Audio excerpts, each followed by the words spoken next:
A set of budget tires just added 47 extra feet to your stopping distance in the rain. Not at some extreme speed. Not on ice, on wet pavement from 60 miles per hour on a regular afternoon. That's 3 full car lengths between you stopping in time and you not stopping at all. And that number isn't a forum complaint. It's from instrumented braking tests and NHTSA's own recall database. Here's what I spent way too long figuring out. The tire industry has a problem it doesn't want you to understand. 3 budget brands keep showing up in federal recall databases for the same types of defects, over and over. And the 4 brands that actually perform are all within about $20 of each other per tire. The gap between safe and dangerous is smaller than most people realize. By the end of this, you'll know the 3 brands to walk away from immediately. The only 4 worth putting on your vehicle in 2026. And 1 hidden check you can do in the parking lot before they even mount them. Let's go. Number 1 on the avoid list. Westlake. You've seen these at Walmart. They're made by Hangzhou Zhongce Rubber in China, distributed through a California company called Tyreco. Same parent behind Milestar, Nankang, and a handful of other budget labels. Here's the part that matters. In 2007, NHTSA recalled approximately 255,000.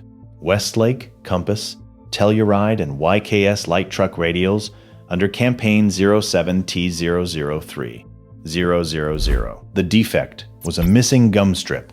That's the rubber layer that holds the steel belts together inside the tire. The design thickness was 0.6 millimeters.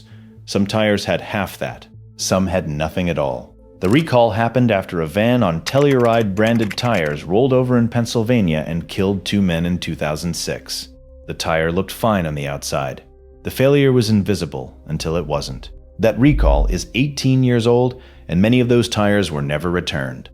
Number 2. Sailun. This one's interesting because Sailun moved production from China to Vietnam partly to dodge US tariffs.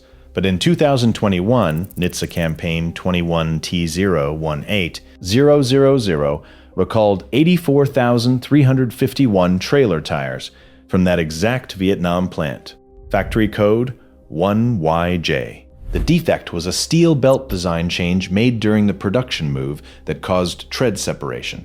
The tires were sold under Sailun, RoadX, Blacklion, Blackhawk, and Ironhead. 5 different stickers, same factory, same assembly line, same defect, and that's not an accident. When one brand name picks up bad reviews, the product reappears under a different label. You'd never know unless you check the DOT plant code on the sidewall. Number 3. Ling Long. In 2020, NHTSA recalled 2,830 Linglong Venecia Crusade HT light truck tires for sidewall separation that failed federal safety standard. 139. But here's the number that actually stops you. A car and driver instrument test found that Ling Long tires needed 22 extra feet to stop from just 50 miles per hour versus the best tire in the group. That's 1.5 car lengths. And a 586 test analysis from TireReviews.com showed budget tires need roughly 20 extra feet to stop from 50 miles per hour in the wet. Premium tires won 88% of head-to-head comparisons. Budget tires won 0.3%. Sit with that for a second. 3 brands, 3 separate NHTSA recall campaigns, 3 different factories in 3 different countries.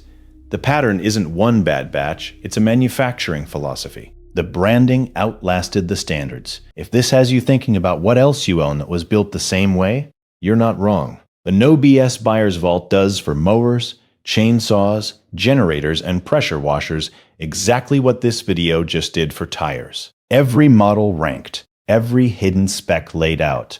$19.99. Scan the QR code on screen or check the link in the description and pinned comment. If you've made it this far, you already know this channel isn't about surface level recommendations. Subscribe, we do this every week, and the list doesn't get shorter. Now here's the other side. 4 brands, that's all that made the cut. Not because the bar is impossible, but because when you stack stopping distance, tread life, and federal recall history together, the field gets very thin very fast. Every one of these carries a 70,000 plus mile warranty and a Consumer Reports recommendation. Here's what separates them. Number 1. Michelin Defender 2. This is the one I'd spend my own money on. 80,000 mile treadwear warranty, in Michelin's instrumented test on a 2021 Toyota RAV4 in 225/65R17. It stopped from 60 in 120.9 feet dry and 130 feet wet. Shortest stopping distance of any touring all season they tested. Consumer Reports named Michelin the #1 tire brand for 2026. Runs about 182 to 200 per tire. Honest caveat, it's the priciest here, but its tested tread life hit 94,000 miles. You'll replace these half as often as budget rubber. Do the math on cost per mile, and the Defender 2 actually comes out cheaper long term.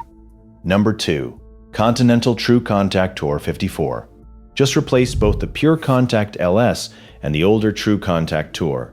Uses a Sailun additive compound with temperature-activated polymers. Continental's data shows 18% better tread life and 6% better wet braking than its predecessor. 80,000-mile warranty. About 170 to 200 per tire. The caveat is, it tested longest in wet, stopping at 145 feet, trading some braking for fuel efficiency and longevity. If you drive an EV or hybrid, this is your tire. Number 3. Bridgestone Turanza Quiet Track. Quietest highway tire on this list. Bridgestone uses optimized pitch sequencing in the tread to cut road noise noticeably. 80,000-mile warranty, about 180 to 205 per tire. Caveat: it's not 3 Peak Mountain Snowflake rated, so real winters still need a dedicated snow tire. But for 3-season comfort, the forums all say the same thing. Hard to beat. Number 4. Goodyear Assurance Max Life. Longest warranty on the list at 85,000 miles. Goodyear's tread life technology includes wear gauges molded into the tread so you can see remaining life without a gauge. About 185 to 207 per tire. Over 1,000 Walmart reviews, averaging 4.5 stars. The caveat is some owners notice more road noise after about 40,000 miles, and the compound stiffens below 20 degrees Fahrenheit. Your call on that trade-off. Here's the math that actually matters. A Michelin Defender 2 costs about $200, a Ling Long costs about $170 to $100 extra per tire, $280 to $400 for a full set. That's the price difference between stopping in 130 feet and stopping in 152 feet in the rain. That gap is a kid on a bicycle. That's not a marketing slogan. That's arithmetic. One more thing. When the installer pulls your new tires out of the box, check the last 4 digits of the DOT code on the sidewall. That's the week and year of manufacture. 2625 means 25th week of 2026. Reject anything older than 12 months. Rubber degrades whether it's rolling or not. All 4 brands on this list recommend replacement by 10 years from manufacture date, regardless of tread depth. That 30-second check could save you 2 years of warranty life you'd never get back. You now know something most people buying tires this weekend don't. The gap between the worst brands and the best isn't about luxury. It's about 20 to 40 feet of wet pavement at highway speed. You use that information, you spend the extra $70 per tire, you stop giving the recall list your money. YouTube thinks you'll like this next video, so tap it. And if you made it all the way to the end, hit subscribe. You'll want to be here next week.